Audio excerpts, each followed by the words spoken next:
The great crystal towers of Nexus Prime floated high above the swirling gas clouds like giant diamonds in space. Each tower held thousands of alien delegates from across the galaxy. Today was a special day because the Galactic Council would decide what to do about the humans. Ambassador Vextar walked through the main hall with his 4 long arms swaying behind him. His purple skin glowed softly under the artificial lights. He had been thinking about the human problem for many months now. These strange creatures from a small blue planet called Earth had been asking to join the galactic community for 3 whole years. The main council chamber was enormous, with seats arranged in circles that went up toward the ceiling like a giant stadium. Different alien species sat in groups based on their home worlds. Some had tentacles instead of arms.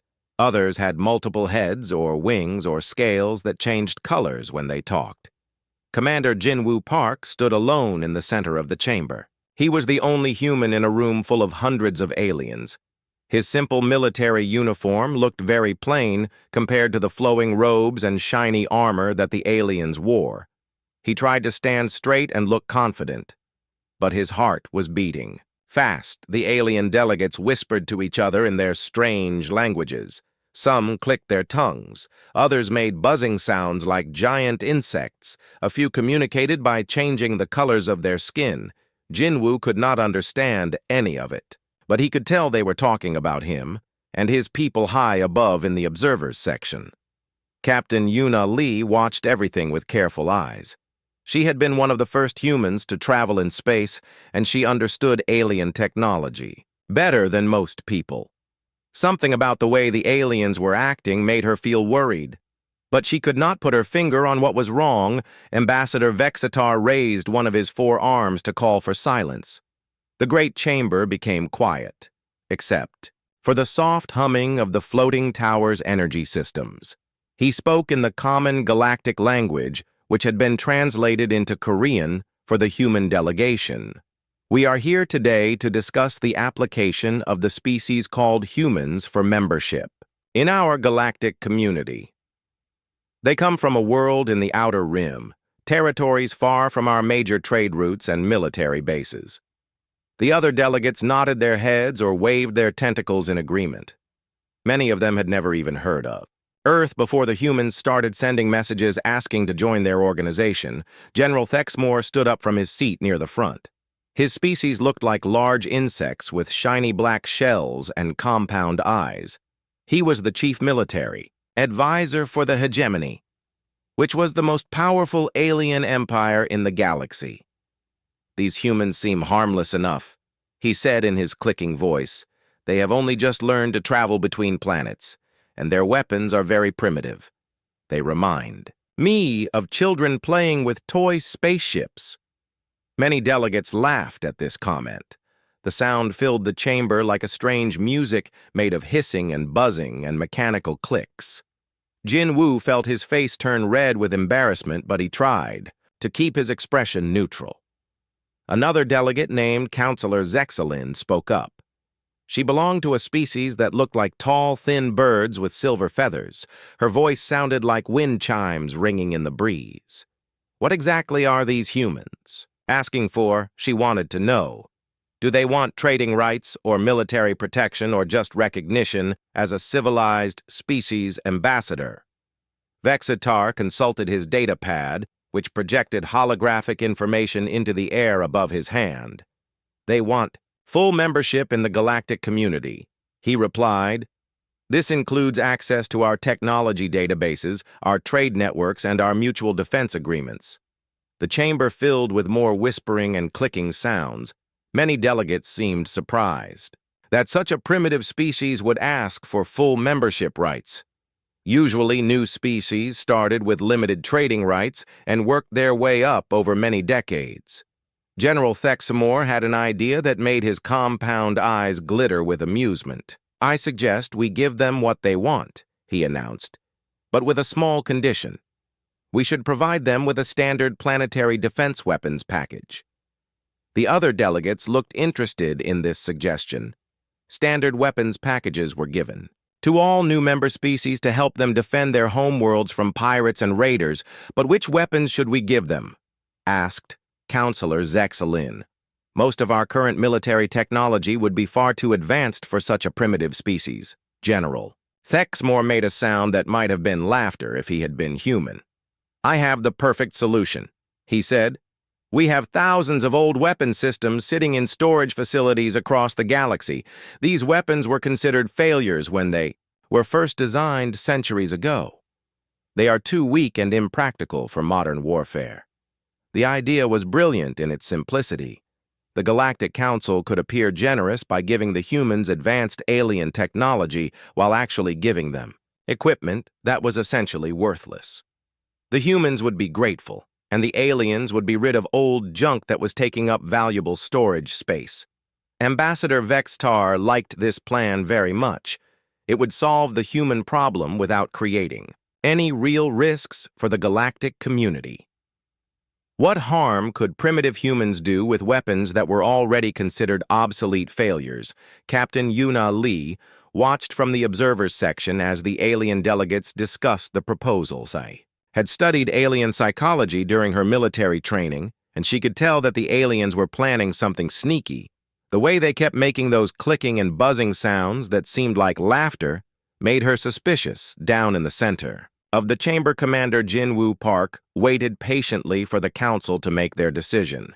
He had no idea what the aliens were really planning. He thought they were having a serious discussion about humanity joining their advanced civilization. The vote was quick and unanimous. Every single delegate agreed to accept humanity into the galactic community with the condition that they must accept the standard weapons package for planetary defense. Ambassador Vextar announced the decision with great ceremony, as if he was doing the humans a tremendous favor. Commander Jin Woo felt tears of joy in his eyes. This was the moment that humanity had been dreaming of for years.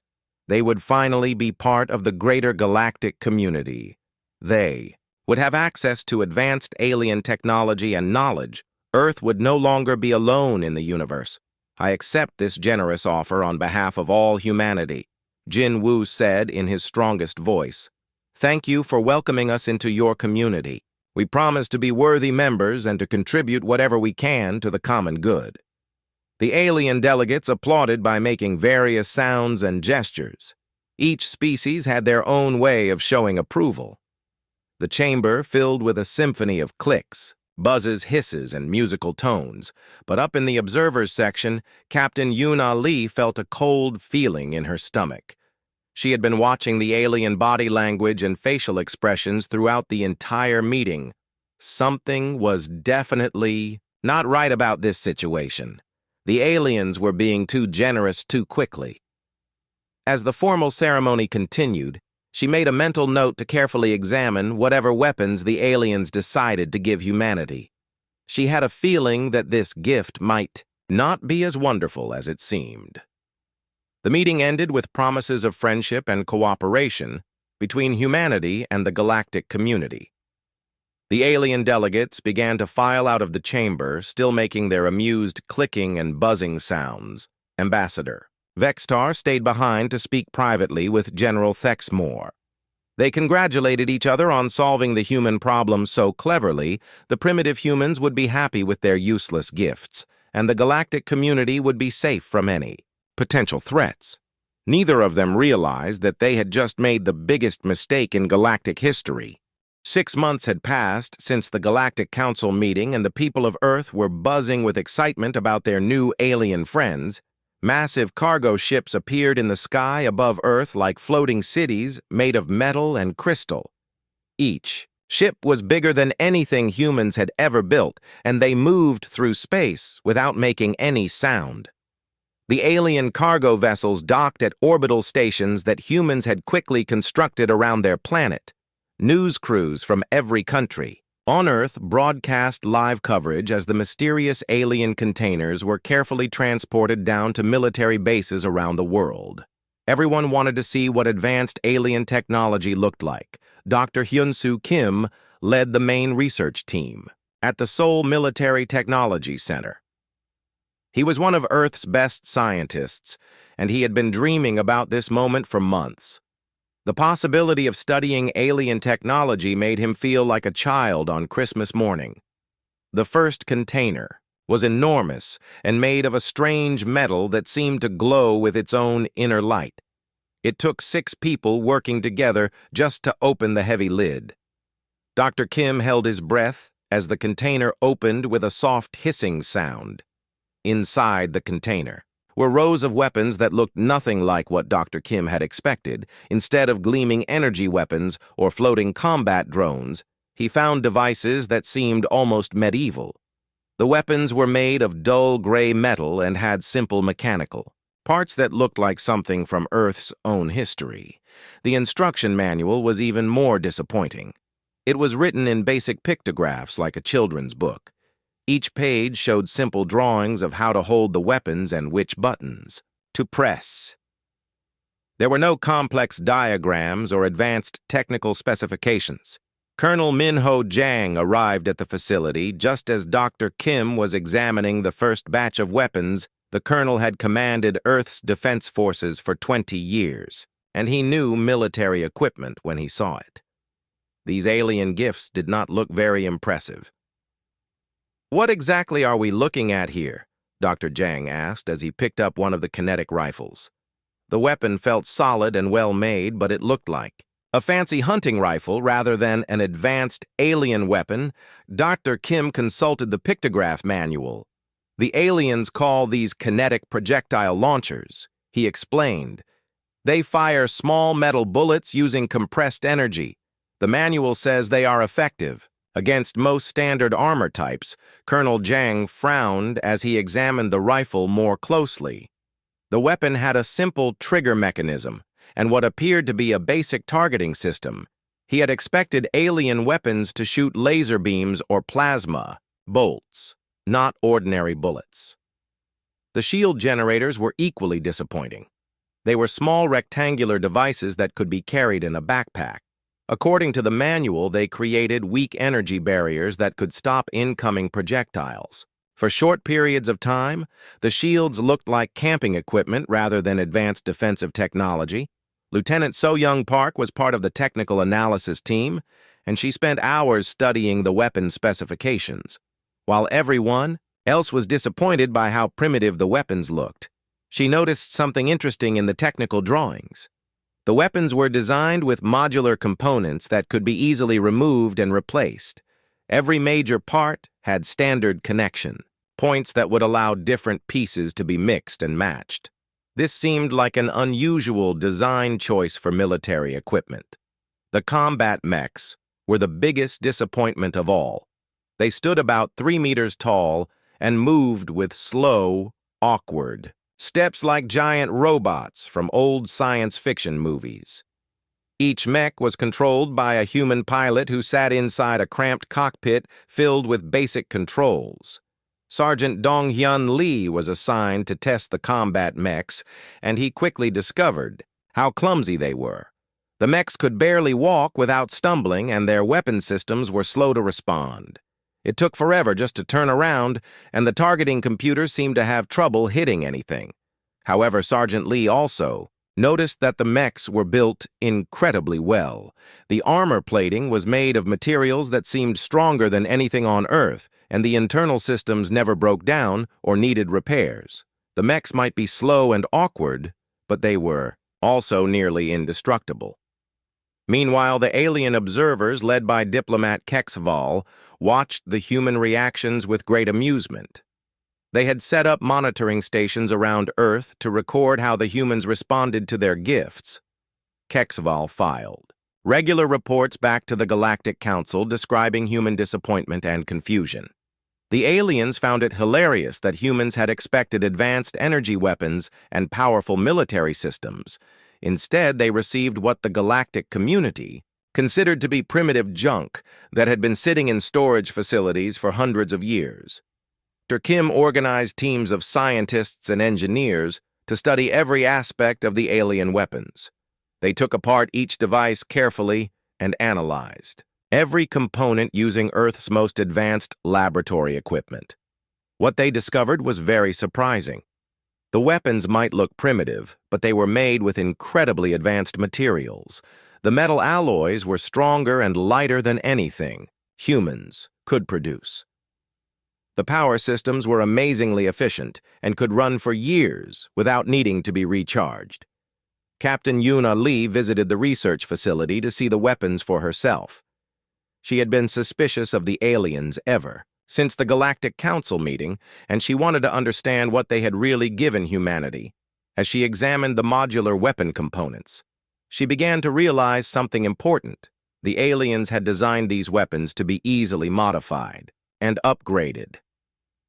This feature was probably included by accident, but it opened up tremendous possibilities for human engineers. The power cores in each weapon were particularly interesting. They generated far more energy than the weapon systems actually needed. It was like putting a race car engine in a bicycle and expecting it to be slow.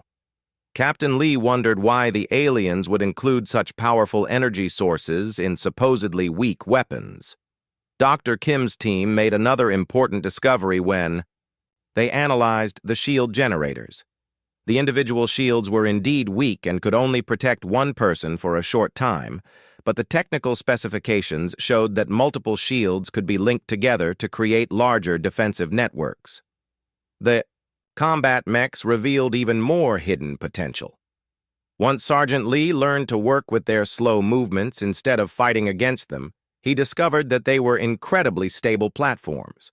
The mechs could carry heavy loads and operate in dangerous environments that would be impossible for human soldiers. Over the following weeks, human engineers began to understand that they had not received primitive weapons at all. They had received a construction kit made of advanced alien materials and components. The aliens had given them the building blocks for something much more powerful than anyone realized.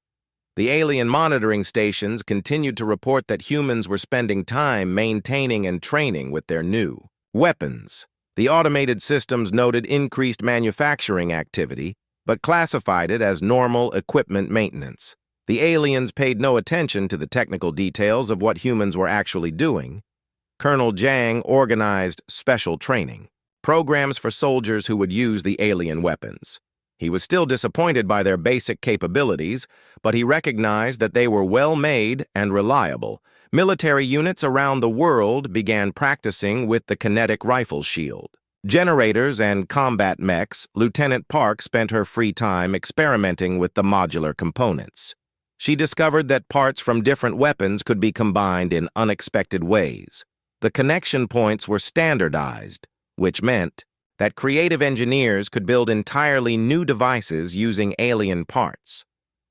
The weapons delivery had been completed, and the aliens considered their plan a complete success. They had given humans toys to play with while keeping all the really dangerous technology for themselves.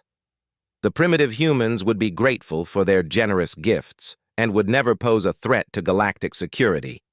But down on Earth, human creativity was already beginning to work. Its magic engineers and scientists looked at the alien gifts and saw not limitations but possibilities. They saw not primitive weapons but advanced materials waiting to be transformed into something new and powerful. The aliens had made their first mistake by underestimating human ingenuity. They were about to discover that giving advanced materials to humans was like giving paint and brushes to artists. The end result would be something beautiful and dangerous that no one could have predicted. Dr. Kim filed his preliminary report recommending that Earth accept the alien weapons and begin full-scale production. The report noted that while the weapons seemed simple, they were built with remarkably advanced technology that could serve as the foundation for Earth's planetary defense system. What Dr. Kim did not mention in his official report was his growing suspicion that these weapons were capable of far more than their basic specifications suggested. He had a feeling that humanity was about to surprise their new alien friends in ways that no one could imagine. 3 years pass, and humanity begins to understand their new weapons in ways the aliens never expected. Major Ji-hoon Kim leads a special engineering unit that has been secretly modifying the alien technology. What the aliens saw as limitations, humans see as opportunities for creative improvement. Engineer Da-yoon Choi makes the first breakthrough when she discovers that the modular weapon components can be combined in unexpected ways. By connecting shield generators to kinetic rifles, she creates weapons that can fire protective barriers around advancing troops. This was never intended by the original designers. The combat mechs prove especially interesting to Colonel Sung-min Park's mechanized unit. While the aliens designed them as simple walking weapons platforms, human pilots begin using them like extension of their own bodies. Earth's military history of combined arms tactics transforms these clumsy machines into coordinated fighting units. Captain Bo-Ram Lim's squad discovers that the kinetic rifles can be modified to fire more than simple metal projectiles. Using Earth's advanced material science, they create specialized ammunition that turns these basic weapons into versatile tools. Explosive rounds, electromagnetic pulse shells, and even medical supply dispensers can all be fired from the same platform. The aliens receive routine reports about human activities but pay little attention to the technical details. Their automated monitoring systems note increased manufacturing activity around the weapons but classify it as normal maintenance and training exercises. They fail to realize that humans are completely rebuilding their defensive systems. Dr. Yoon-ji, CO, leads a secret project to reverse engineer the power systems in the alien weapons. Her team discovers that the energy cores are actually incredibly advanced, far beyond what the weapon systems themselves require.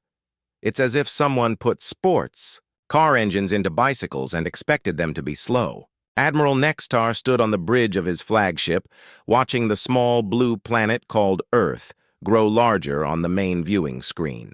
His invasion fleet consisted of 300 of the hegemony's most advanced warships, each one capable of destroying entire cities with a single blast. The fleet had been traveling for 2 years from the core worlds of the Galactic Empire, following a carefully planned schedule.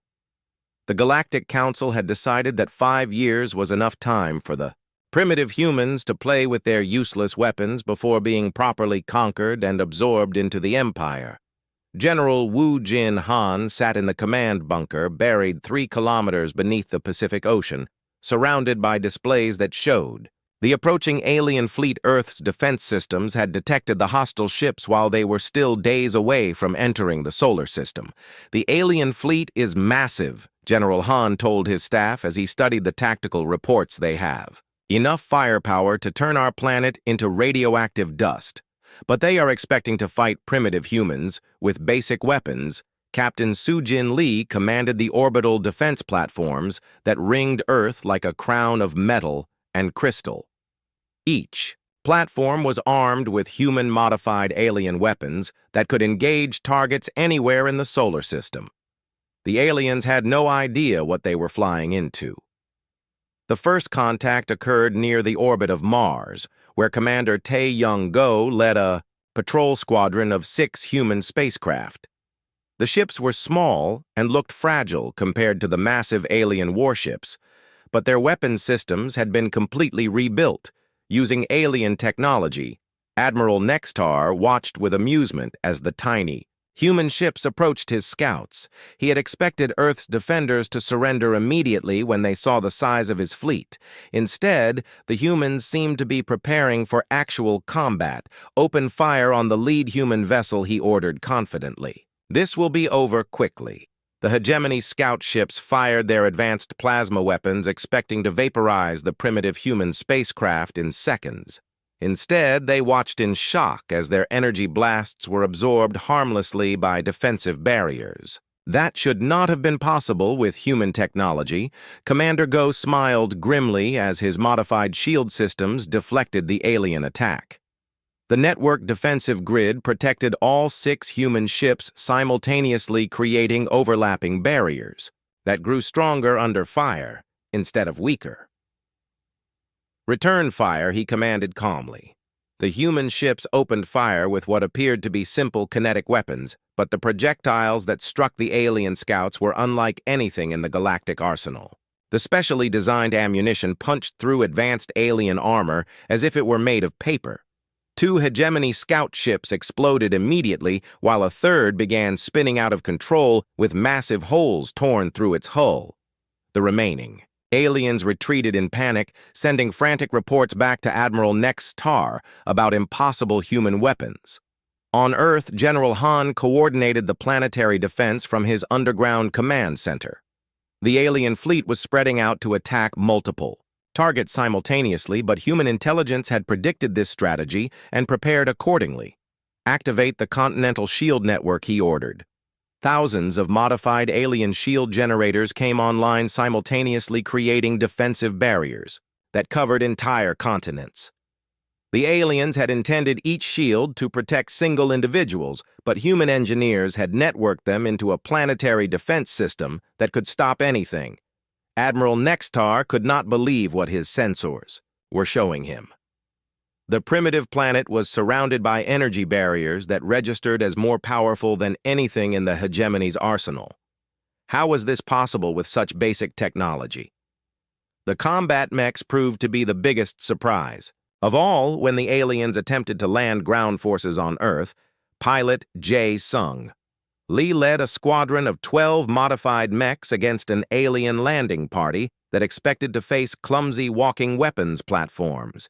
Instead, they encountered coordinated fighting units that moved with perfect precision, sharing targeting data and tactical information in real time.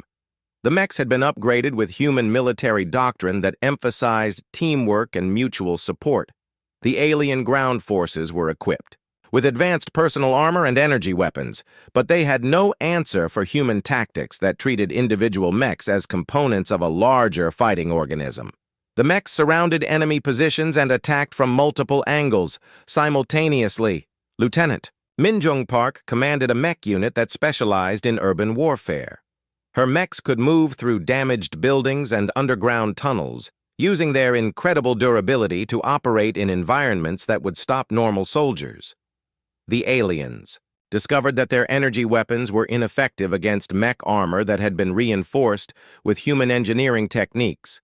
The mechs absorbed damage that should have destroyed them and kept fighting with systems that seemed to repair themselves. Commander Hae Jin-yoon led the defense of Earth's orbital stations using shield systems that adapted to incoming attacks. The barriers could analyze enemy weapons and automatically reconfigure themselves to provide better protection. The alien fleet fired massive energy volleys at the orbital stations, expecting to overwhelm the primitive defensive systems.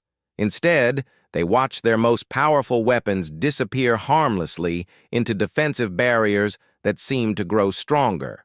With each attack, Admiral Nex-Tar realized that his invasion was not just failing, it was turning into a complete disaster. His advanced fleet was being systematically destroyed by weapons that his own people had dismissed as worthless garbage. Captain Nae Young-shin commanded engineering teams that performed battlefield modifications during the fighting itself. Human weapon systems could be reconfigured in minutes to adapt to changing tactical situations. When the aliens switched from energy weapons to kinetic bombardment, human engineers quickly modified their shields to deflect physical projectiles. When the aliens tried electronic warfare, human systems adapted with countermeasures that had never been seen before. The flexibility of human weapons systems confused alien tactical computers that expected enemy capabilities to remain constant throughout a battle. The aliens could not predict human responses because the humans kept changing their equipment during the fighting major. Seokjin Jo led infantry units armed with modular kinetic rifles that could deploy everything from explosive ammunition to communication relays. Individual soldiers became complete tactical systems rather than simple shooters. His troops used their weapons to create instant communication networks, coordinate artillery strikes, and even provide medical support to wounded comrades. The aliens had never encountered military units that could adapt their equipment so quickly. Lieutenant Ga-eun Kim made the most devastating discovery when she learned how to overload the alien power cores in controlled ways. The resulting electromagnetic pulses could disable entire alien squadrons without causing permanent damage. This was clearly never intended by the original designers, but human understanding of physics allowed them to push the technology far beyond its safety limits. The aliens found themselves fighting an enemy that used their own technology better than they did. The space battle raged for 3 days as the human defense forces demonstrated capabilities that no one in the galaxy had thought possible. Admiral Nextar watched his supposedly invincible fleet being torn apart by modified alien technology Sergeant Myung-Ho Nam piloted, a combat mech that had been completely rebuilt during the battle using salvaged alien components and creative human engineering. His mech began the fight with standard configuration, but ended it as a unique fighting machine.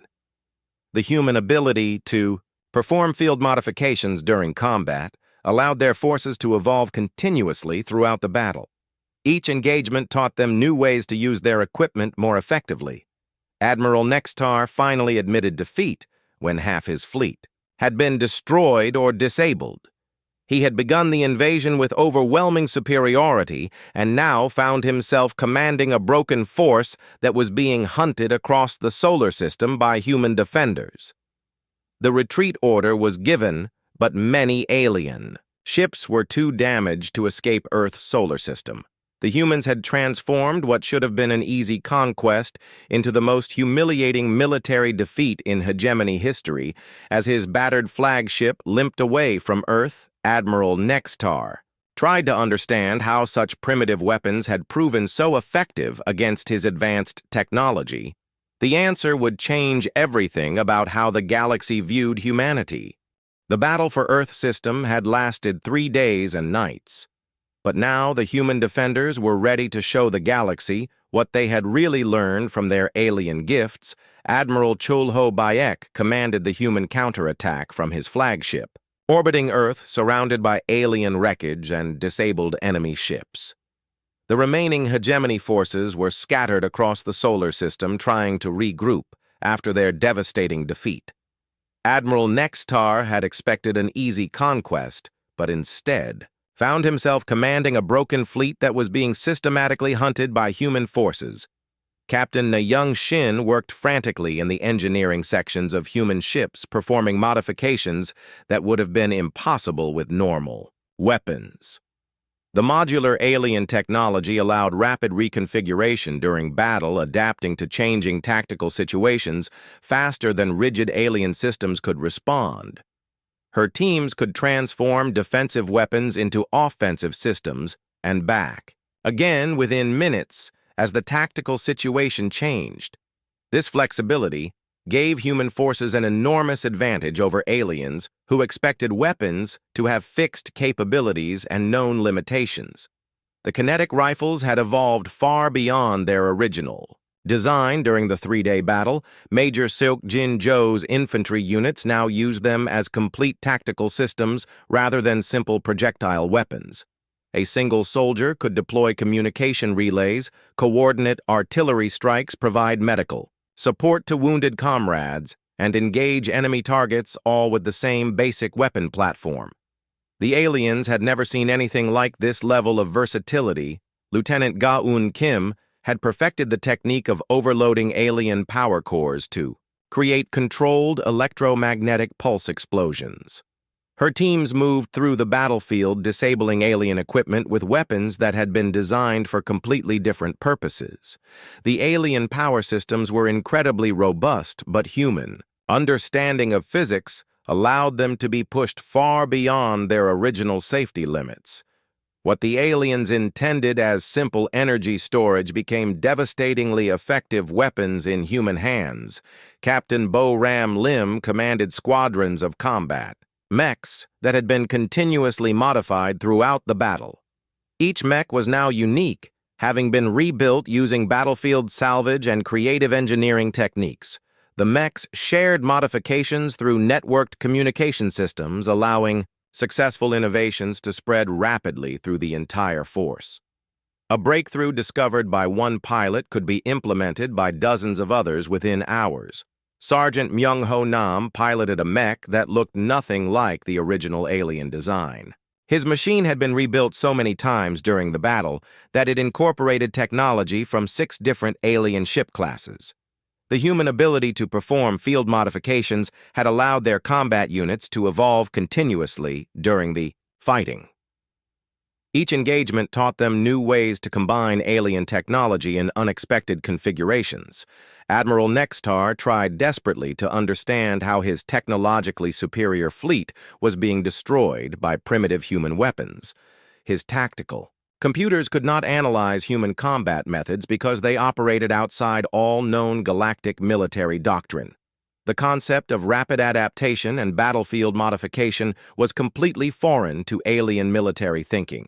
Their weapons were designed to perform specific functions and could not be easily changed. Most alien species used technology exactly as it was originally intended. Admiral Bayek coordinated the human pursuit using strategies that would have been impossible with conventional weapons.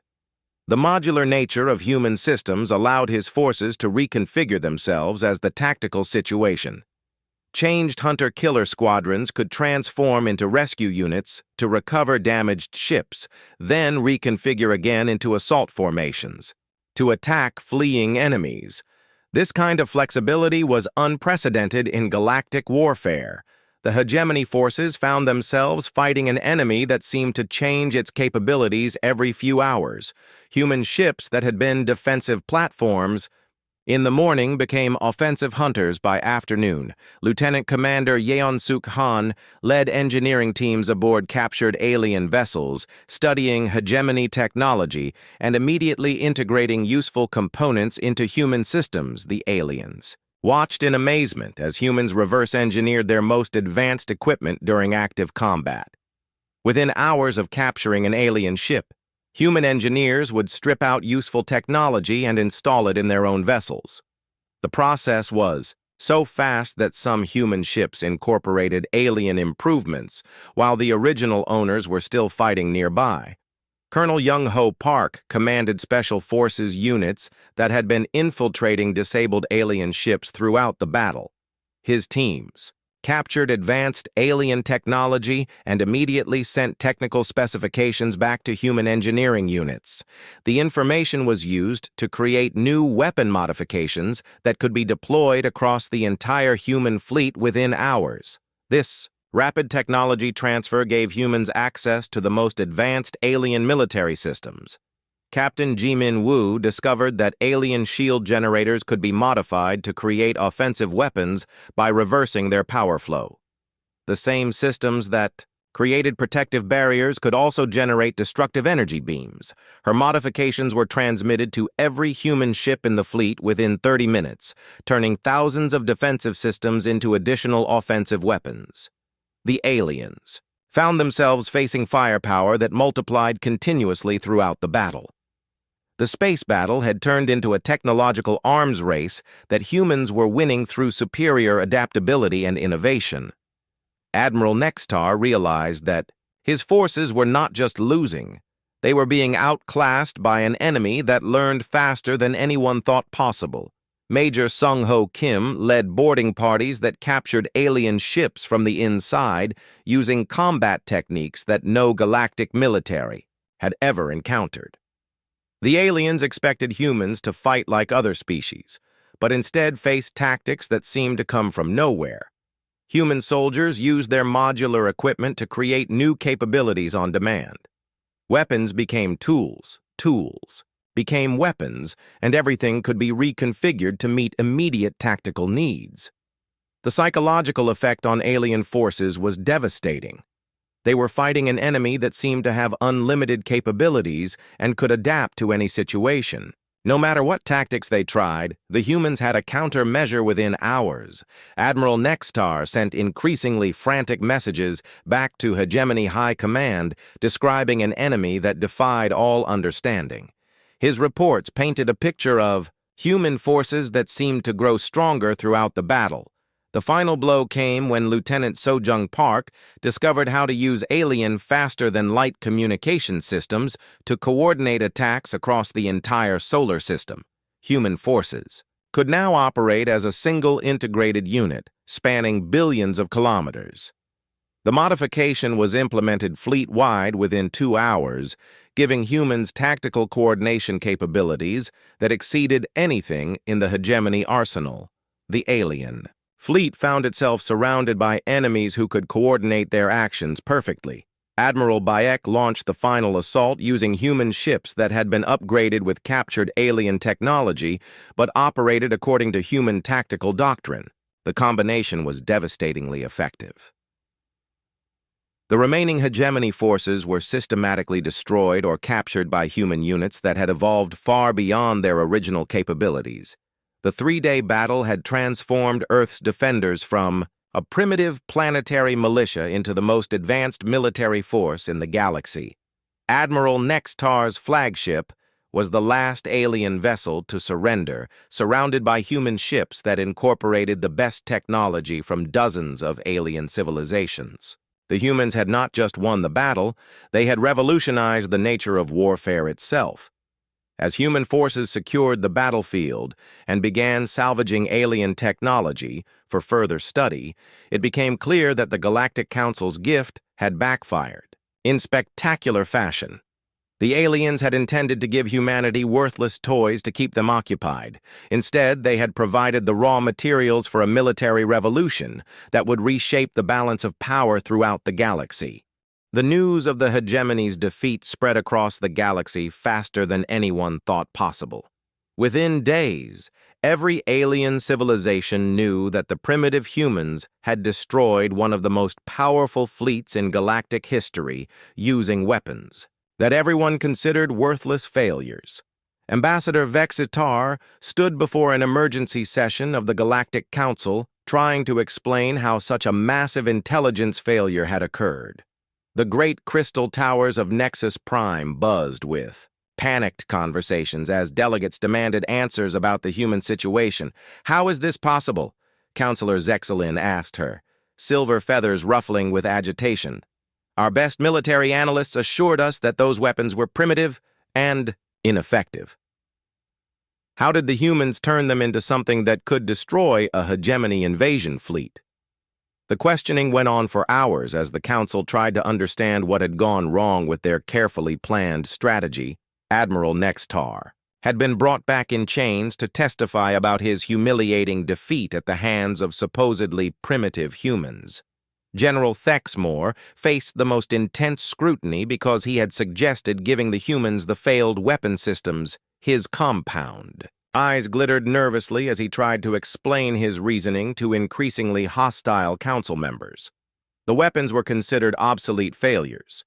He insisted they had been sitting in storage facilities for centuries because no one could find any useful applications for them. How were we supposed to know that humans would completely rebuild them? The investigation revealed that no one in the Galactic Council had actually studied human behavior or military history before making assumptions about their capabilities. They had treated humans like every other primitive species without considering what made them unique. Dr. In-kyung Seo had become famous throughout the galaxy after her research papers were translated into every major alien language. Her work revealed the true potential of alien technology when combined with human engineering principles and creative thinking. The modular weapon systems were never intended to be modified, she explained to a gathering of alien military scientists.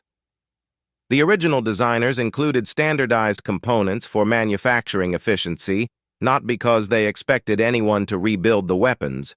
Her research showed that human innovation worked differently from alien research methods. While most species use technology exactly as designed, humans saw every tool as a starting point for something new and better. The combat footage from Earth's defense was studied by military academies across the galaxy, showing tactics and strategies that were completely unknown to alien military science. The concept of rapid adaptation and field modification revolutionized galactic thinking about warfare. Colonel Young-Ho Park led diplomatic missions to alien worlds, demonstrating human-modified weapons and offering defensive partnerships. Species that had once looked down on humanity now competed desperately for human military expertise and protection. The hegemony's defeat had created a power vacuum that threatened the stability of the entire galactic community. Dozens of smaller empires and rebel movements saw an opportunity to challenge the established order now that the hegemony's military reputation was destroyed. Captain Jimin Wu commanded the first human exploration fleet to venture beyond previously known space, carrying human-modified alien technology to civilizations that had never encountered either species. These missions made incredible discoveries about the true nature of the galaxy. The exploration fleets found ancient ruins and abandoned technologies that had been ignored by other species because they seemed too primitive or difficult to understand. Human engineers quickly recognized the potential in these archaeological discoveries. Many alien civilizations had developed advanced technologies but had never learned to adapt or modify them. Once their original capabilities were exhausted, they simply abandoned the technology and moved on to something else. Humans approached ancient alien artifacts as puzzles to be solved rather than mysteries to be avoided. This different perspective led to breakthrough discoveries that advanced human technology by thousands of years in just a few months. The Galactic Council faced complete reorganization as member species demanded explanations about how such a massive intelligence failure had occurred. Several alien governments fell when their populations learned about the near disaster that their leaders had created. Ambassador Vexitar lost his position and was exiled to a remote mining colony. The other council members who had supported the human weapons plan faced similar punishments as their species held them responsible for nearly provoking a war with a potentially valuable ally new. Diplomatic missions were sent to Earth offering trade agreements, technology exchanges, and military alliances. Human representatives found themselves in the unprecedented position of being courted by civilizations that had previously ignored them. Major Ji-hoon Kim was promoted to general and placed in charge of Earth's new Galactic Relations Department. His job was to manage the flood of alien species who wanted to learn human modification techniques and engineering methods. The demand for human expertise was so great that Earth had to establish training academies to teach aliens how to think creatively about technology. Many alien engineers struggled with concepts that seemed natural to humans. Lieutenant Commander Tae-ho Jung led teams of human advisors who traveled to alien worlds, helping them upgrade their defensive systems using human modification techniques. The results were dramatic as ancient alien technologies were transformed into cutting-edge military systems. The economic implications were enormous, as human innovation created new industries and trade opportunities. Species that had been stagnant for centuries suddenly found their technologies revitalized through human creativity. Dr. Hyun-soo Kim established research centers throughout human space, where alien scientists could work alongside human engineers, learning to see technology as something that could be improved rather than simply used. The collaboration between human creativity and alien materials science produced breakthrough innovations that neither side could have achieved alone. New technologies emerged that revolutionized everything from medicine to space travel. Admiral